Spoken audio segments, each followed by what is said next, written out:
Bourgadet. Nous retrouvons pour une nouvelle émission les paraboles de Jésus. Bonjour Luc. Bonjour Mehdi. Comment vas-tu? Très bien. Aujourd'hui, tu nous parles de quelle parabole?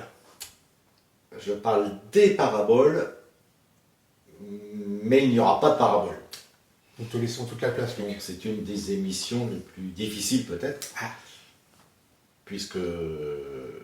Mais alors pourquoi sont parler des paraboles sans parabole? On verra dans la 5e émission, il faut être un peu patient, que la mère des paraboles, c'est la parabole du semeur. Et quand Jésus l'a énoncé, les disciples lui ont posé la question, pourquoi parles-tu en parabole? C'est la question que je voulais te poser. Et c'est là que Jésus a donné toutes sortes de réponses qu'on va voir aujourd'hui, enfin une de ces réponses. Parce que oui, les apôtres étaient comme nous. Pourquoi ne pas dire en clair les choses? Oui, exactement. Pourquoi les compliquer dans un sens? Mais il semble que le langage codé a des vertus qui dépassent le langage en clair. Et c'est ça qu'on va examiner aujourd'hui. Alors en clair, qu'est-ce que Dieu disait au peuple d'Israël? Des choses pour les oreilles et des choses pour les yeux. Alors pour les oreilles, c'est ce qu'on appelle le Shema Israël, Deutéronome chapitre 6 verset 4. Écoute Israël, l'Éternel notre Dieu est le seul éternel. C'est vraiment la clé de voûte de la vie d'Israël avec Dieu. Écoute Israël, l'Éternel notre Dieu est le seul éternel. C'est-à-dire qu'il n'y a pas de place pour les idoles. Et cette parole en clair aurait dû protéger Israël de toute forme d'idolâtrie. Pourtant, le récit qui en est fait dans les Écritures montre plein d'épisodes de la vie d'Israël où le peuple s'est tourné vers les idoles. Alors Jésus lui va dire, si quelqu'un a des oreilles pour entendre, qu'il entende. Donc cet appel à l'ouïe. Maintenant, la vue. Psaume 34, verset 8. Sentez et voyez combien l'Éternel est bon. Heureux l'homme qui cherche en lui son refuge. Donc la sortie d'Égypte, tout ce que Dieu a fait pour libérer les Hébreux de l'esclavage, était visuel. L'époux, l'eau changée en sang, la grêle, les ténèbres, c'était des choses très visibles. Ensuite, dans le désert, il y a eu la colonne de feu, la nuée qui protégeait du soleil dans la journée. Donc c'était des choses visibles, visuelles. Sentez et voyez la manne, le don de la manne. Sentez, voyez combien l'Éternel est bon. Donc c'était, je veux dire, c'était du clair, c'était visible. Les gens disent, je ne crois que ce que je vois. Il y avait des choses à voir. Et derrière ces choses, il y avait l'amour de Dieu, la bonté qu'il a pour son peuple. Pourtant, Israël s'est quand même égaré régulièrement, loin de la loi de l'Éternel. Donc là, que ce soit l'ouïe, que ce soit la vue, elles ont été prises en défaut. Alors, dans les paraboles, pour revenir un peu au genre parabolique, dans les paraboles, le langage est codé. Les actes sont imaginaires, bien que plausibles. Mais pourquoi le langage est codé? Alors, codé, comme on a vu dans la première émission, déjà, détourner toute forme de censure. Et puis, c'est faire appel à certaines capacités de notre esprit, telles que Dieu nous a fait, notre esprit, notre intelligence, notre capacité, ce qu'on appelle notre imaginaire aussi. Et comme on a vu pour David dans l'émission précédente, j'avais utilisé le verbe estourbir. Oui. Estourbir. Donc le fait d'entendre une histoire, d'ailleurs c'est simple, les enfants, très tôt, avant de se coucher, une petite histoire. Leurs parents leur racontent des histoires. Donc, et je crois que c'est dans toutes les civilisations. Donc nous sommes constitués d'une manière où nous sommes extrêmement réceptifs aux histoires. Et là où dire une chose de façon claire et nette ne passerait pas, le détour par l'histoire donne une perméabilité à l'esprit.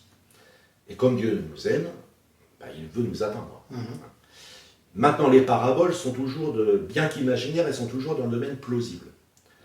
Bon, il n'y a aucune parabole dans la Bible où on verrait des extraterrestres ou des choses comme ça. C'est imaginaire, mais c'est plausible. Et puis souvent, même c'est terre à terre.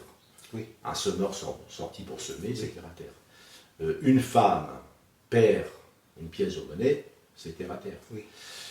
Un berger, une brebis du troupeau s'égare, il n'y a pas plus terre à terre que ça. Oui.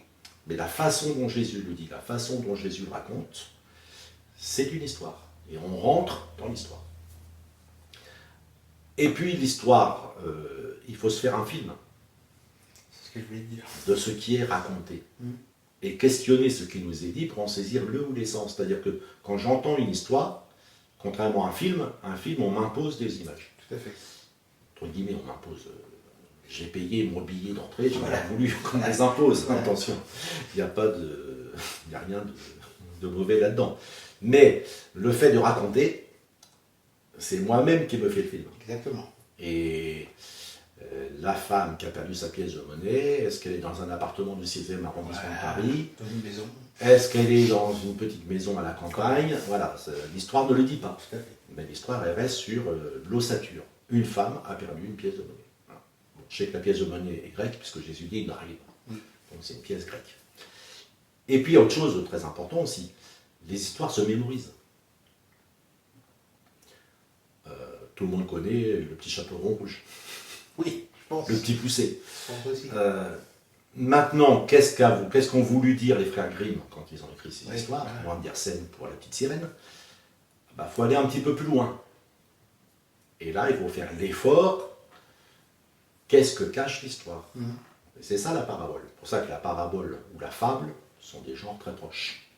Ce sont des genres très proches. Et l'histoire se mémorise. Et quand l'histoire va revenir à ma pensée, à ma mémoire, l'explication de l'histoire va aussi venir. Tout à fait. Ou un nouveau sens va apparaître. Parce que la même histoire, un jour, j'en retiens un sens, et peut-être que 3 ans plus tard, j'en découvre un sens différent. Donc on ne peut pas dire qu'une parabole a un sens fermé. Il y a un sens principal, mais il y a toutes sortes d'autres sens qui se croisent. Maintenant, on verra dans des émissions suivantes qu'il ne faut pas s'égarer. Il ne faut pas s'égarer, et on peut s'attacher à un détail d'une parabole qui fait qu'on en perd complètement ce que Jésus a vraiment voulu dire. Et parfois pire, on détourne une parabole de ce pourquoi elle a été dite. Et quand on a l'esprit mal tourné, quel que soit le genre qu'on utilise, de toute façon, le genre utilisé n'y changera rien.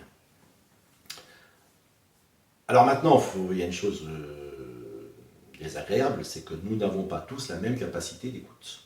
C'est vrai. Et Jésus leur dit, Marc 4, toujours lors de la première parabole, c'est à vous qu'a été donné le mystère du royaume de Dieu, mais pour ceux qui sont dehors, tout se passe en parabole, afin qu'en voyant, ils voient et n'aperçoivent pas, et qu'en entendant, ils entendent et ne comprennent pas. Luc, qu'est-ce que Jésus veut dire? Tout ce que tu viens de dire. Et Les gens de dehors, c'est en parabole. qu'il y en a qui ont besoin de lunettes. J'en ai une paire. On a chacun une paire de lunettes. Afin qu'en voyant, ils voient et n'aperçoivent pas. Oui. Il y a des gens dont ils voient, on va parler, ils voient le premier degré, mais ils ne voient pas le deuxième degré. Ils voient bien que Dieu est à l'œuvre, Oui. mais ils interprètent mal ce que Dieu fait. D'accord, là je comprends mieux. Ils voient bien qu'il y a un prophète parmi eux, Ésaïe, Jérémie, Ézéchiel, puis enfin Jésus, mais ils ne voient pas qu'ils doivent tenir compte de ce qu'il dit. Donc ils voient et n'aperçoivent pas. Ils entendent et ne comprennent pas. De peur qu'ils ne se convertissent et que les péchés ne leur soient pardonnés. Donc Jésus, pourquoi il dit ça? Il va loin. Oui. Il reprend une citation du prophète Ésaïe. Va vers ce peuple, tu parleras, mais de toute façon, on t'entendra. On ne comprendra rien. On verra, mais on n'apercevra pas. Mais pourquoi de peur? De peur, alors l'expression de peur, c'est pas Dieu qui a peur. Non, ça je me doute bien. C'est pas Dieu qui voudrait que certains ne se convertissent pas. Mais c'est des personnes qui ont peur que si elles commencent à faire l'effort de comprendre, si elles font l'effort de voir vraiment ce qui se passe, alors elles seront bien obligées de se convertir. D'accord. Et se convertir, c'est renoncer à des habitudes, c'est renoncer à des croyances, c'est renoncer, on a parlé d'idolâtrie, c'est renoncer aux idoles, c'est renoncer à des mauvais comportements. Et c'est cet effort-là que peu sont prêts à faire. Donc on peut dire pour conclusion, c'est renoncer à soi-même. Alors, au point extrême, c'est renoncer à soi-même.